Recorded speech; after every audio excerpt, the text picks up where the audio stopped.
they really want to know how was the transition from a medieval world of Witcher to the cyberpunk world. How was this? Yeah, so that was a really awesome point for CDPR. I think a lot of people want to try something new and show that, hey, we're just not going to make the same game over and over again. So a lot of people are excited to do it. One of the cool things we can do now is that obviously in a city it's very vertical, so expanding that, and that's also way packed, right? I think my favorite part of Witcher 3 was going into Novigrad, seeing all these people, and we kind of turned that up, to level 11 for Cyberpunk. And I think the other super interesting part is that we can tell a lot more interesting stories, right? It's like modern world, you can talk about things like corporations, putting down the man. You can talk about things like, what does it mean to put your brain on the internet or the cyberspace, as we call it. And all these new storytelling opportunities, it's like really, really awesome because, CD Projekt, we're going to deliver you both the open world, but also the really rich storyline. And yeah, I think the stories we're going to tell here are going to be super awesome.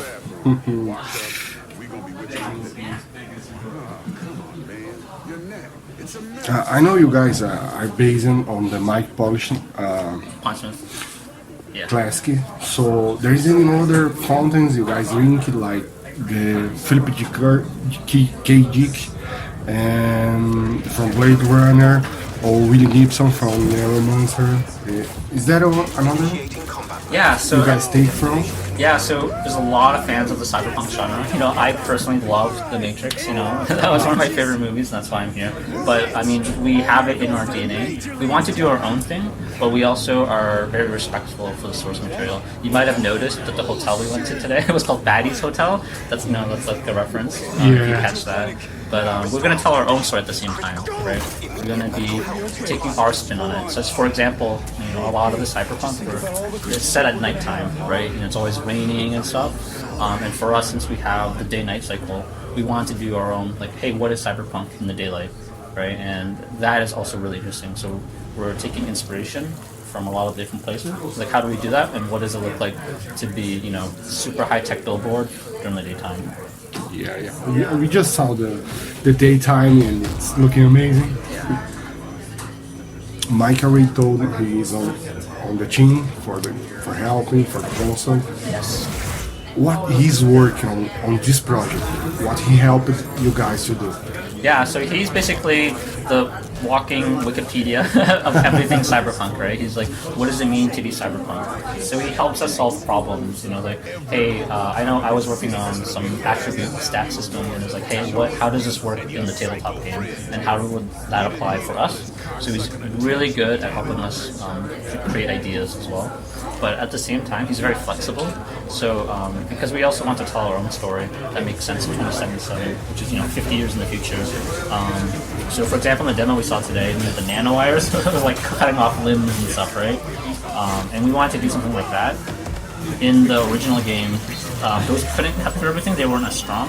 But he was willing to be flexible and be like, well, the technology had 50 years to develop, so now it's strong enough to cut through everything.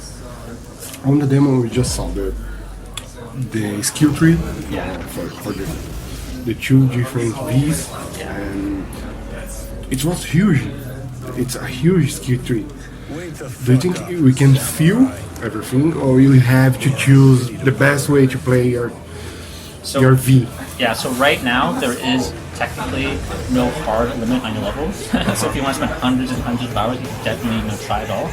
But at the same time, I want to point out that our skill tree is kind of like a spider. It's not like a traditional one, so you can branch off as you wish, right? It's you can like, hey, I've been playing sniper rifles for a while. Like I'm gonna try shotguns and see how that is, or I'm gonna try a lot more hacking. Or I'm gonna try engineering, and you can do that, right? You can switch easily, and I think with our game, you're going to be able to experience a lot of different playstyles and see which ones you like, and then define your character towards that. Yeah, the world seems huge too. We just saw part of it with buildings and shoppers fighting at the buildings. Yeah. It's amazing, but it's how long do you think we can take to explore all the world? So it depends what kind of exploration you want to do. we haven't, started a timer. We haven't asked someone to, hey, go look at every single thing in the world and count. But we're building a massive world, right? We're going to carry this from The Witcher 3. Witcher 3 we had a massive world, and we had with the rich storytelling. We're going to do the same thing with Cyberpunk. You're going to have lots of different districts to explore, and we have 6 districts, and they're all very different from each other, right? Last year we had the downtown, kind of like, lots of people on the street. The one we showed today was very dangerous, half-built buildings where the mall is abandoned and there's some, plants growing in. But there's other ones you can explore, right? We have a really strong, like, Latino-inspired area. We have a really strong, like, Japan, Asia Pacific area where you can go to, like, a ramen store in a small corridor. And there'll be a lot to see in our world. And you can also even leave the city. So you can drive around and see what it's like to visit a power plant or, the more deserty, more lawless areas of our world. The world is in danger. Everyone you walk, it's a danger place, right? Yeah. We can see when you enter in the build, there's a danger alert. There's a specific area for that, or everyone is a danger place? So the explanation for that is that you're connecting to like a network of database or something. You know that there were like 500 police reports in this area like a week ago, so you know that way that they will just shoot you on sight here. But there's also safe areas too, right? So if you're in a protected area and you start pulling out your gun and start shooting people, they'll run away and call for help and get the police over and try to stop you. But if you're in the danger area, just whatever, they're not coming. You better have your gun out. Just let me see this one. We know you announced the game back on time, but there is any chance of a delay for the launch date, or what's set is set? So I think right now it's what's set is set. We're going to be launching in April 2020. We're making sure we're not focusing on anything that's distracting. We're definitely not going to be cutting stuff into DLC to try to sell you guys later. We're going to make sure it's done, and we're not planning on not giving you maximum value. We're going to give you the maximum value for your game in April 2020. And about the DLC, there is any plan for the future of the game? Yeah, so definitely. I know it's early to ask that, but so definitely for DLC, we have a financial idea. We're never going to charge you guys for DLC, right? We don't want to be like, hey, here's a skin, give me $2, right? We're going to be fair. It's a skin, you should get it for free. I mean, come on. In that regard, we haven't started cutting any content yet for the DLC, so we'll see what's cool, right? We're getting a lot of feedback. People are like, hey, I really want to have, I don't know, the beard cutting, from Witcher 3, and then we'll add that for free for you guys for DLC. If we do any major updates, we haven't thought about that yet. We're still going to just focus on finishing our game and getting everything in there for our first month. What's the most challenging moment for this game, to create this game, to build a cyberpunk world? Yeah, so I think the transition from third person to first person was very difficult for us, right? And we made that decision because we wanted, well, first of all, you're in narrow corridors sometimes, you're in an apartment building, in a hallway, and that's very hard to do in third person. But also, we want to do very rich storytelling that would break out in danger at any moment. So in The Witcher 3, say you're in a tense conversation with a bandit or something. If you enter into combat, the camera would zoom out, the black bars would go away, and you have like 2 seconds. Okay, now I'm fighting the guy. But in first person, you're looking at the guy, and you could literally pick an option, pull out gun, and then you're immediately shooting. Right? It's like instantly danger, and that's kind of what we wanted to do. And that was hard to do in first person. And other things we want to do were like, hey, if I look at someone, if someone's like, hey, are you telling the truth? Or something, and you look at your friend, he might comment and be like, why are you looking at him? Like, are you asking for his permission to reply or something? And there's going to be like very nuanced storytelling that way. I think that's going to be super cool. Nice. There was a rumor on the internet. The game is going to be choice and consequence. If you fail the quest, you fail. You can undo it. That's true for the game? I think it depends on quest to quest. So if your job in the main quest is to do something super important, you might get a game over screen, right? But for the most part, we're going to try to have many different branching options, right? If it's meaningful, if you can complete a quest and this guy dies, that's okay, and he might just be dead, and then we have a lot of options in future quests that check it. Like, hey, was this guy alive or is he not alive? I can tell you that when I load into quests on the developer machine, with cheats and stuff, I just jump into the game. We have debug tools that ask you at the beginning, like, hey, is this person dead? What did you do here? Are you romancing this person? What's your relationship with this company? And for us, we want to create such a vast game where all your decisions, combine together to make your own experience. And like when you load one of these quests, there's like 20 of these questions. It's just like, hey, and they all impact, that immediate thing, right? So I think everyone's playthrough will be different in that regard. It's amazing. Yeah. You guys just announced Keanu Reeves, the Silverhand. Yes. What's his importance on the history? Yeah, so he's one of our major characters. He is haunting you as a digital ghost, so that helps us explain the gap, because he's a character from 2020, that was like 50 years ago or something. And I don't want to spoil it too much. He has his own story. He has a lot of different levels of motivation. And Keanu Reeves is a huge professional, right? He's asking questions about his character a lot, and he's adding a lot of nuance as well. At the surface, Johnny Silverhand is what we call a rocker boy. He's like kind of like a punk rocker. He hates the government. He hates mega corporations. He's trying to fight for the people. And at the surface level, he's kind of like rude and kind of a dick. But as you learn, if you develop your relationship with him, you might see he has more nuance. He's got more layers about what he wants to do. What does it mean for him to, be a ghost to someone now? And it'll be a very, very cool story for you to explore, both if you're a fan of Keanu Reeves and if not. I think he's just an interesting character regardless.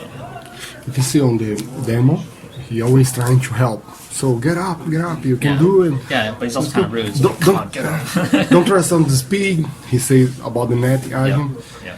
It's his job to help you, or his more to... I don't want to super spoil it. He needs you, so I'll leave it at that. But he also, if your goals line up with his goals, which are very like, I hate mega corporations, he's super happy. And there's more interesting stuff if the goals maybe don't match up. Okay, just let me see here.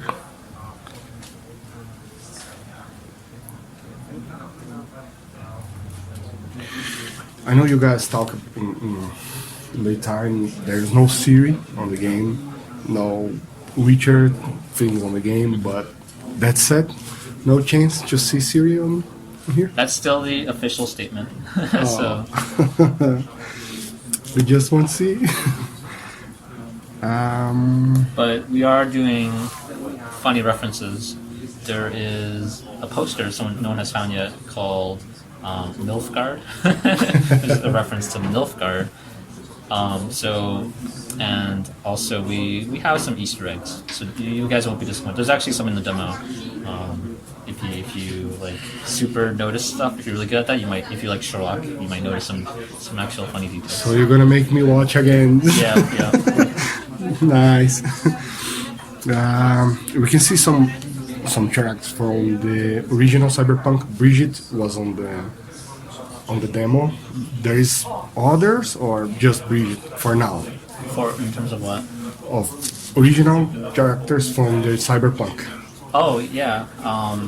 From 2020. Yeah, I mean Johnny Silverhand's from 2020. For sure, we're very rich in the world. But at the same time, you're not going to have to be able to know 2020 to play our game, right? For example, the Militech company is also in 2020. But if you're new to the game, it's very easy to understand, like Militech, okay, they're like the American private military company, and they make a lot of like mass-produced weapons. But if you played 2020, you'd be like, oh yeah, I know this. I had an adventure where I stole weapons from a Militech thing, and that might be more meaningful to you. But will help both players, right? Players who are new and players who have also played 2020. Okay, there's one final question from our guys in Brazil. It's a really important question. All right. Does Silverhand going to have a dog? You guys are going to give Silverhand a dog? I don't want to use spoilers. I know you want to. Oh man. It's actually John Wick 4. That's the whole game. But I'll give you some fun facts actually. Dogs are actually illegal in Night City because they're considered to have a lot of diseases. But it's like corporations kind of passing these laws to try to like make them their own things. Like you have to buy brain dance because you can't have a dog help you. They want you to buy their TV or whatever. And yeah, I mean, you'll explore what it means to live in a city where animals are illegal. So, for example, in the demo, actually, Placide's, he gets a chicken for his friend, right? That's actually completely illegal, right? You're not supposed to have chickens in Night City. There's one in the cage, right? Yeah, so that's like a very expensive chicken that you're not supposed to have. It's like yeah. Ok. Vocês têm alguma pergunta?